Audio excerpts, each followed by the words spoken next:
Bueno, un saludo muy especial a todas las personas que están siguiendo esta actividad de capacitación. Esta es una de las unidades que tenemos en nuestro programa secuencial de formación de personas interesadas en mejorar, en profundizar sus conocimientos en estos temas de la evaluación de la conformidad.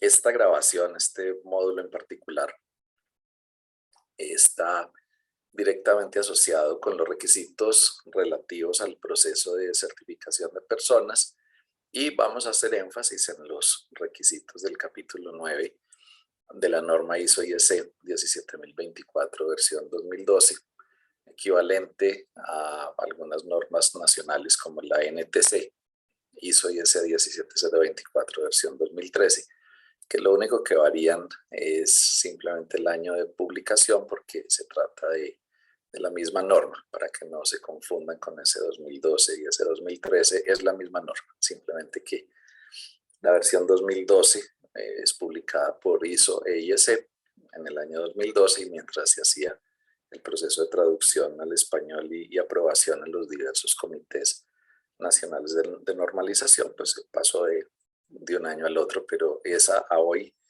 es la versión vigente. Bueno, entonces en módulos anteriores habíamos hablado también, por ejemplo, de los esquemas de certificación de personas. Es bien importante que tengamos presente, digamos, esa continuidad, el contenido que debe tener un esquema de certificación de personas, porque ese esquema contiene una buena cantidad de información que podríamos dividir de una forma muy gruesa en tres partes. La primera parte es la norma con los requisitos de competencia de la persona.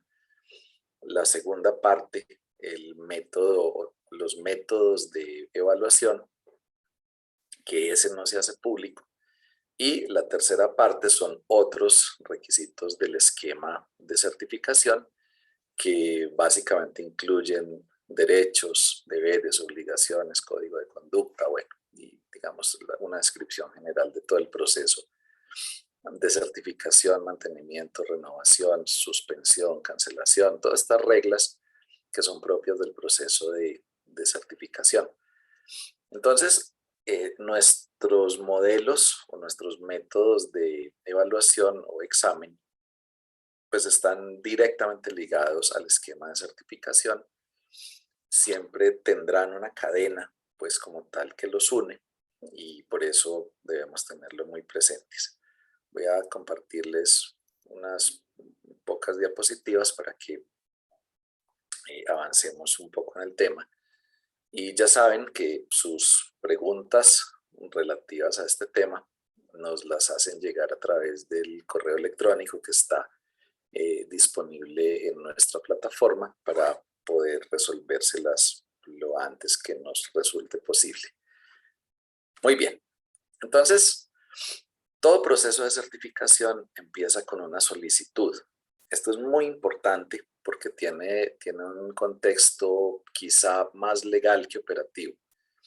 Todas las normas ISO y IEC de la serie 17000, todas las que hablan de la evaluación de la conformidad, hablan de un proceso de solicitud, es decir, que es la persona, en este caso para la certificación de personas, es la persona interesada en la certificación quien lleva a cabo esa solicitud. No es correcto, no es técnicamente correcto desde el punto de vista de 17024 que nosotros hagamos el ofrecimiento de la certificación. Es decir, desde una relación comercial contractual, todo proceso de certificación surge de una solicitud realizada por parte de un candidato o de una organización, en caso de que fuesen otros esquemas de evaluación de la conformidad. En este caso, ese candidato nos hace una solicitud y nosotros hacemos un proceso de revisión. Esa solicitud pues debe como tal indicarnos los requisitos y alcance de la certificación. ¿Sí? Es decir, esa persona nos debe indicar exactamente con cuál esquema de certificación, cuál es la certificación deseada y nosotros en ese proceso de solicitud le debemos suministrar a las personas estos requisitos y esta información. Es decir, nosotros estamos en la obligación de proporcionarle a los candidatos información suficiente para que puedan hacer esa solicitud relacionada con requisitos, alcance, explicarle el proceso de evaluación, los derechos que tiene el solicitante, los deberes que tiene la persona certificada y las tarifas. De tal manera que cuando ya la persona formalmente acepta nuestro ofrecimiento posterior a su solicitud, pues entonces las reglas del juego quedaron claras y es que fue la persona quien hizo la solicitud y nosotros fuimos quienes a partir de unos esquemas previamente diseñados, aprobados, validados, que ya veremos, pues le presentamos una oferta y esta persona decide acogerla. Entonces, iniciando, pues digamos, en esa parte de la historia del proceso, ya hay una persona allí. Debió haber ocurrido de tiempo atrás, pero nunca eso terminará.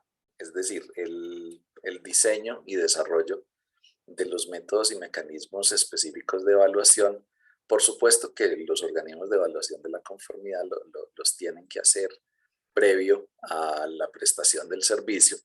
De hecho, deben estar completamente revisados, verificados, validados antes de ser aplicados, pero posterior a las aplicaciones, ya lo veremos, se hace indispensable que se le haga un monitoreo y esto implica la posibilidad de hacer ajustes en estos métodos y mecanismos de evaluación. Entonces, ¿en qué consiste esto?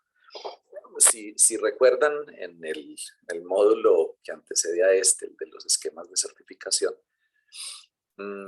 normalmente todo surge de unos requisitos de competencia que han sido desarrollados a partir de unas funciones o de unas responsabilidades o de unas actividades propias de una ocupación.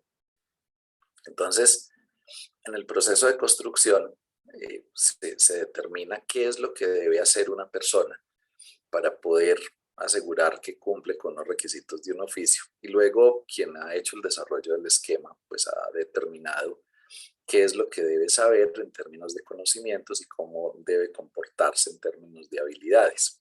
Conocimiento y habilidades son competencia. Entonces, al determinar la competencia requerida, eso pues define la primera parte del esquema y luego utilizando métodos que pues, sean confiables. Existen muchos métodos con enfoque, pues por supuesto, desde la pedagogía y la didáctica. Hay métodos que han sido probados y hay métodos que han sido utilizados muy frecuentemente. La UV de Belkin, por ejemplo, es uno de los métodos que se utiliza para hacer diseño de pruebas. Sea cual sea el método, siempre tenemos que asegurar que las pruebas, los métodos, mecanismos de evaluación que utilizamos guardan total consistencia con lo que queremos evaluar. Es decir, si nosotros queremos evaluar una capacidad en términos de un conocimiento, pues es muy probable que debamos utilizar, por ejemplo, una prueba escrita. Pero si nosotros debemos evaluar una habilidad, pues probablemente el método no será una prueba escrita, sino puede ser una prueba en campo, puede ser un examen oral, puede ser, bueno, habrá muchas formas de hacerlo. Pero tenemos que asegurar que nuestros métodos y mecanismos específicos de evaluación guardan una consistencia total y absoluta con lo que se quiere evaluar. Ese es el primer punto y es quizá lo más importante, porque ya veremos, ISO IS 17024 nos pide una serie de requisitos relacionados con la equidad, relacionados con la validez, con la fiabilidad, que ya veremos, que solamente se consiguen desde un diseño previamente elaborado y bien estructurado. Para poder evaluar esos requisitos del esquema de certificación en términos de competencias, la norma 17024 nos pide que esta evaluación debe ser objetiva. Objetivo significa que va al objeto, subjetivo significa que va al sujeto.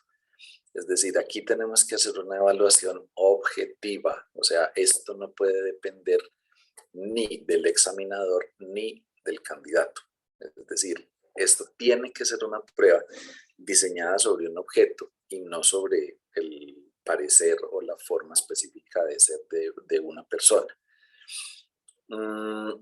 La evaluación debe ser sistemática, es decir, tenemos que asegurar que estos mecanismos de evaluación son iguales y se aplican de manera continua independientemente del tiempo, la persona, el lugar, la forma. O sea, tiene que ser un asunto que no genere beneficios o desventajas a nadie en particular, dado el posible caso de que se lleve a cabo una evaluación a una condición diferente, por ejemplo.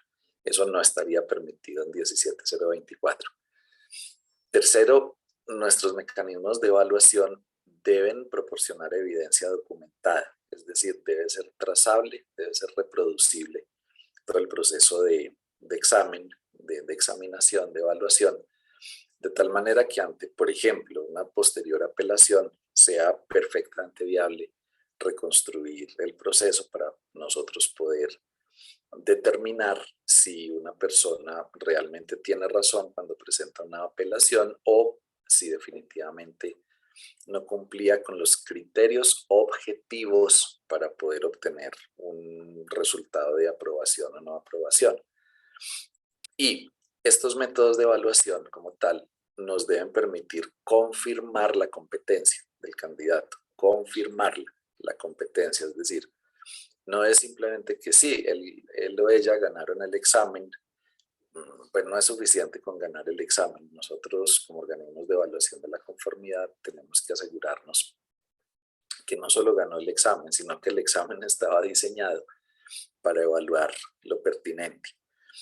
Esto pues nos implica, lo que hablábamos ahora, dos asuntos claves que son la equidad y la validez. ¿Cuándo es equitativo un examen, por ejemplo? Resulta que, por ejemplo, en muchos esquemas de certificación de personas se le permite a un candidato presentar el examen más de una vez.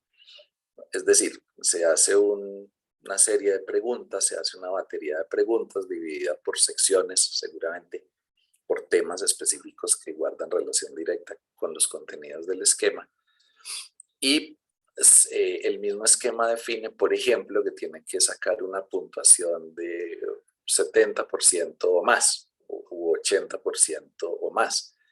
Entonces, en muchos casos se permite que si una persona en una de las secciones del examen no alcanzó el puntaje mínimo especificado, tiene la posibilidad de volver a presentar por segunda vez esa sección del examen. Y si en la segunda sección, si en la segunda oportunidad no aprueba esa sección, pues entonces la condición o el resultado o la decisión que va a tomar el organismo es negar la certificación. Y la persona pues seguramente tendrá que volver a iniciar el proceso desde la solicitud.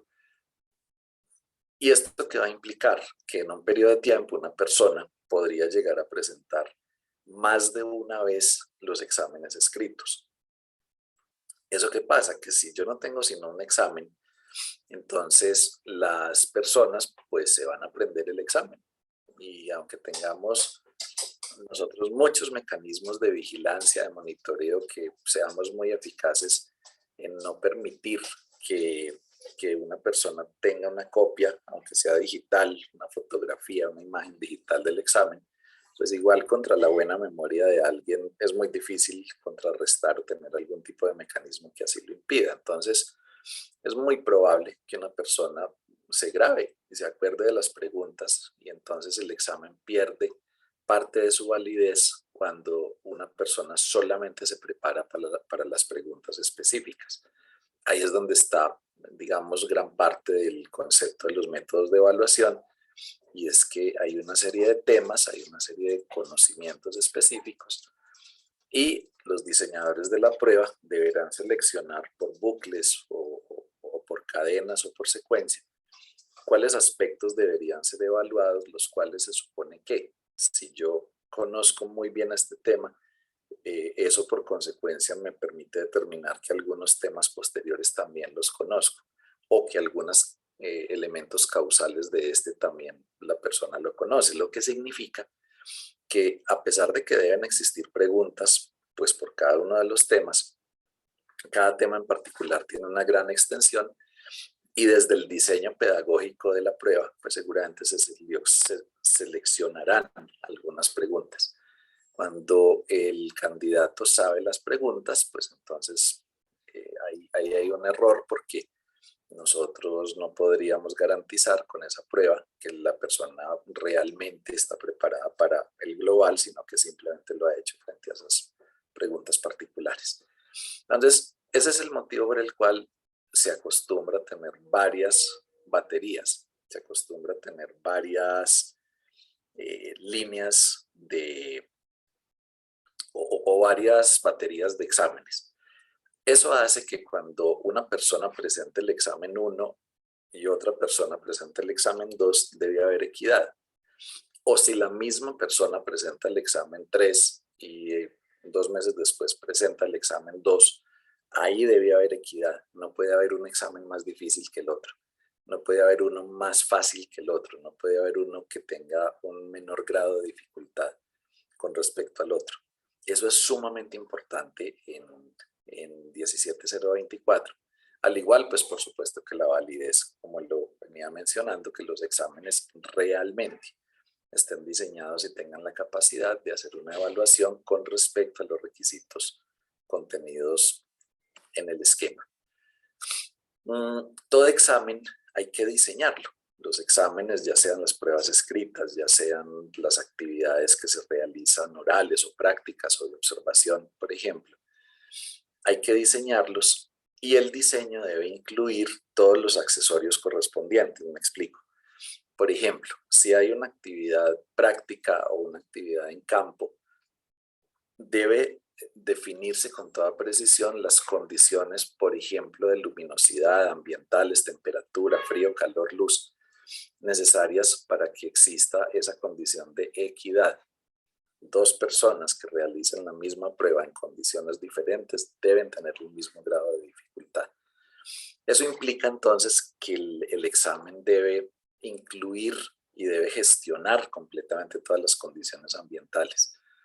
Si existiera la obligatoriedad de usar algún equipo, por ejemplo, y que ese equipo genera un valor o un resultado que interviene directamente sobre la competencia de la persona, pues entonces ese equipo debe estar calibrado. Es decir, ahí la relación es que el equipo realmente, el valor de la medición, guarde una relación directa con la competencia de la persona que nosotros estamos examinando. En otros casos, pues lo que se acostumbra es que el dueño del equipo es quien debe asegurar que esté calibrado, pero nosotros tenemos que analizar desde el diseño de la prueba la necesidad de equipos y de la certeza de la validez de los resultados que se pueden tener allí. Entonces, estos métodos que ya hemos dicho deben ser fiables, deben ser objetivos, que pueden ser escritos, orales, prácticos, de observación u otra forma de configuración, nos llevan a que los resultados de cada examen particular deben ser comparables, tanto en contenido como en dificultad, y deben desembocar en las mismas posibles condiciones de aprobar o no aprobar. O sea, ese es un elemento esencial en el diseño de las pruebas. Y resulta que antes de poner en funcionamiento antes de poner en funcionamiento un examen y posterior a su uso, es decir, esto se tiene que hacer de manera cíclica, de aquí el PHBA, tenemos que hacer en cada una de las pruebas, llámese examen escrito, llámese prueba de campo, llámese una observación, llámese sentarlo a resolver estudios de caso. Es decir, hay muchas formas de hacer la evaluación de las competencias de una persona. Nosotros debemos evaluar al principio y luego reafirmar de manera continua, de manera permanente y justificada a unos intervalos de tiempo definidos y claramente justificados. Si, perdón, Sí, estas pruebas aseguran equidad, validez, fiabilidad y en general desempeño. ¿Qué quiere decir eso? Equidad es que tiene que haber igualdad de oportunidades de éxito a cada candidato independientemente de la prueba que está presentando. Si es el examen 1 o el examen 5 escrito, o si es una prueba en sitio, o si es un análisis de estudios de caso. Sea cual sea la forma de hacer la evaluación, tenemos que asegurar desde el diseño y en evaluaciones posteriores la equidad. La validez. Entonces, tenemos que asegurarnos que cada examen evalúa lo que se intenta evaluar o mide lo que se quiere medir. La fiabilidad. Entonces, la fiabilidad de un examen se da cuando concuerdan o cuando coinciden las calificaciones del examen en diferentes momentos, lugares, formas y examinadores. Es decir, la objetividad, que esto no depende del examinador que lo está aplicando, que esto no depende del examen escrito que a mí me tocó. El mismo examen realizado en diferentes condiciones tiene que proporcionar los mismos resultados. A eso se refiere 17024 con fiabilidad. Y el desempeño, pues es la suma o el consenso de estos anteriores. El desempeño es el resultado final, es aquello que finalmente se logra con los exámenes que le permiten tener esa equidad, validez y fiabilidad. Desde el diseño del examen, esto se debe hacer mediante actividades muy similares a las del diseño y desarrollo de la norma ISO 9001. Es decir, se debe hacer todo el proceso de planificación del diseño y desarrollo de los métodos de examen, de los métodos de evaluación, de los diferentes exámenes, pasando por las etapas de revisión, verificación y validación, es decir, confirmando que cada examen cumple con estas condiciones de equidad, validez, fiabilidad. Esto en la revisión, en la verificación, pues hay mucho de evaluación de la validez en la verificación, y en la validación como tal se analiza y se examina de una manera muy fuerte la fiabilidad, es decir, en condiciones de uso, si realmente esto está funcionando, lo cual nos implica llevar a cabo prototipos o pruebas piloto de cada una de las pruebas para poder evaluar su equidad, validez y fiabilidad desde el diseño y desarrollo. Pero eso pues lo hacemos en un momento inicial solamente con unas pruebas piloto y utilizando métodos. Es muy importante utilizar métodos que estén contenidos desde las ciencias de la educación, métodos confiables que nos permitan tener la mejor aproximación al diseño del examen, métodos de diseño de pruebas que pues, nos reduzcan sustancialmente cualquiera de los problemas relacionados con no equidad, no validez o no fiabilidad. Pero en el uso tenemos que empezar a monitorear los resultados. Entonces, la 17024 nos pide que a intervalos de tiempo definidos y justificados debemos seguir evaluando la equidad, la validez y la fiabilidad. ¿Eso entonces qué significa? Por ejemplo, en términos de equidad y en términos de fiabilidad. Entonces, existen unos factores estadísticos de correlación de variables. El que más se utiliza y, bueno, el que yo conozco que funciona mejor es el coeficiente kappa, con K y 2P. El coeficiente kappa es un coeficiente de correlación estadística que se utiliza en muchas metodologías de la investigación. El kappa permite determinar la correlación entre variables. Entonces, aplicado a nuestros exámenes, por ejemplo, nosotros tenemos el examen número 1 y el examen número 2, cada uno de ellos aplicado por un número determinado de personas. Ojalá el número fuera superior a 30 por efectos de validez estadística. Ojalá fuera un número mucho mayor, pero pues obviamente dependerá del número de candidatos que se evalúen por parte del OEC, del Organismo de Evaluación de la Conformidad, y se hacen análisis comparativos entre los resultados de cada una de las secciones del examen. El coeficiente kappa determinará la equidad y la fiabilidad de los exámenes en términos de de que independientemente del examen estamos evaluando lo que realmente se debe evaluar y que las personas están siendo evaluadas a través de unas herramientas que tienen unos niveles de dificultad similares. La validez posteriormente se debe evaluar, ojalá, a partir del desempeño real. Es decir, la validez de un examen, que el examen mide lo que se intenta medir, se puede hacer a través de paneles de expertos que se hace al inicio, previo a la aplicación, pero también se puede hacer, además de las evaluaciones de los paneles de expertos, se puede hacer a partir de una confirmación, a partir de experiencias con clientes o empleadores de la persona certificada, entrar a determinar el desempeño real de esta persona.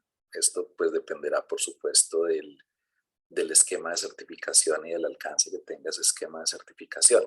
Pero básicamente, en resumen, lo que nos invita y nos obliga ISO IS 17024 es que nuestros exámenes tienen que tener un proceso sumamente claro, objetivo, imparcial, independiente, fiable, equitativo, válido,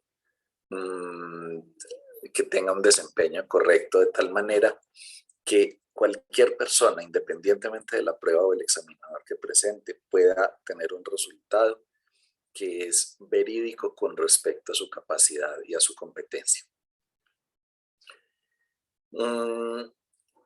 Digamos que en esa etapa, en esa secuencia del proceso, y pues quiero traer a colación literalmente aparte de la norma 17024,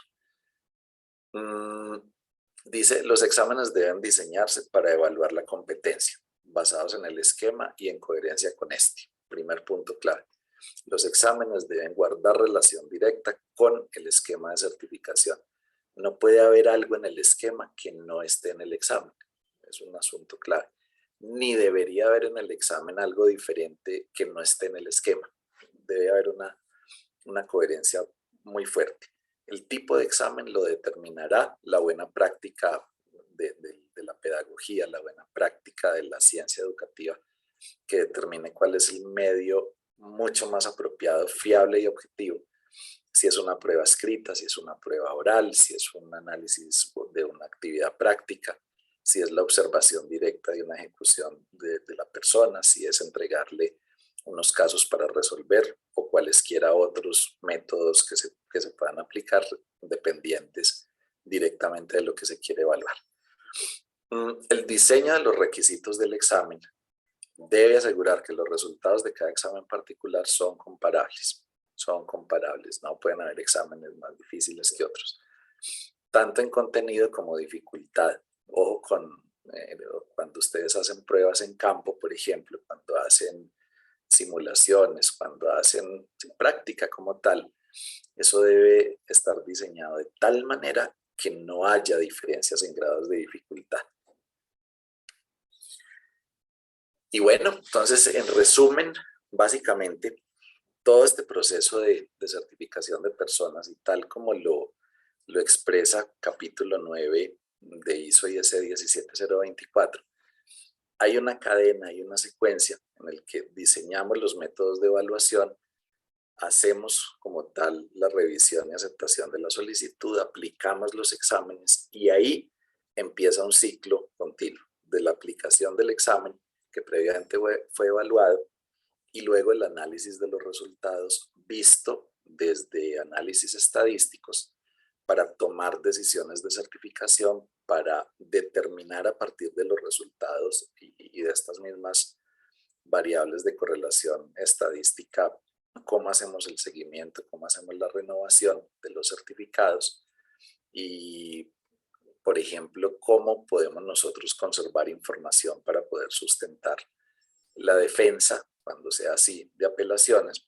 Las apelaciones no necesariamente las tiene que ganar el organismo certificador, pero sí debe tener el organismo certificador la evidencia suficiente para poder tomar una decisión justa en una apelación, y eso pues solamente se logra si toda la evidencia y si todos los registros desde el diseño del examen nos está garantizando la fiabilidad y la equidad de la que venimos hablando. Muy bien, entonces recuerden que pueden hacernos sus preguntas a través de correo electrónico en el correo que aparece en la plataforma y adelante con este tema. Estamos seguros que aplicando estas buenas prácticas vamos a tener un excelente desarrollo de esquemas de certificación y de métodos de evaluación. Muchas gracias.